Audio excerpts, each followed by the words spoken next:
आया है पेशेंट को? सर 105। 105।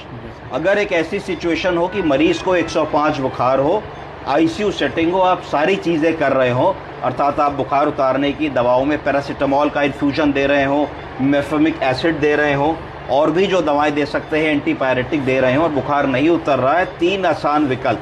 अगर हमने मरीज को कंबल उड़ाया है तो कंबल हटा देंगे और कंबल की जगह एक उसको चद्दर दे देंगे। पहला काम ऐसा क्यों करेंगे? जिससे कि शरीर की गर्मी बाहर निकल सके। दूसरा क्या काम करेंगे? हम फैन चला देंगे। फैन चलाने से भी बुखार मरीज का कम होगा। तीसरी चीज़ हम करेंगे कि ठंडे पानी की पट्टी लगाएंगे। कोई बता सकता है कि ठंडे पानी की पट्टी क्यों लगाएंगे? जी सर। उससे क्या होगा?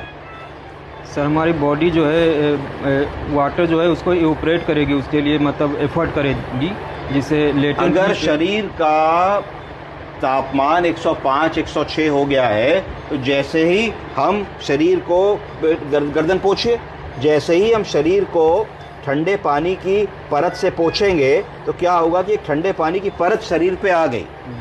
इतना तापमान है, शरीर जल रहा है, तो इस पानी को इवेपोरेट होना होगा। क्या होना होगा? भाप बननी होगी।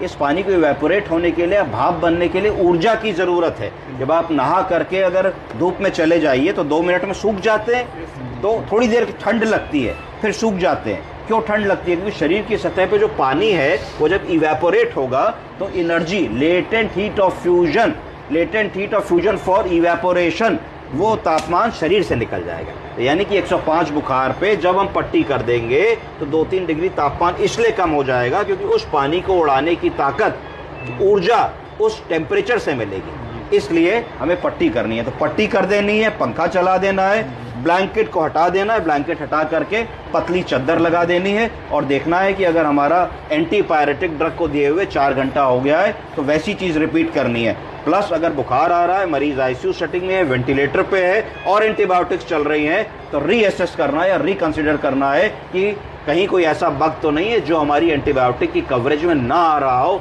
क्यों 4 दवा चलने के बाद भी उसको बुखार आ रहा है। ठीक है जी, थैंक यू।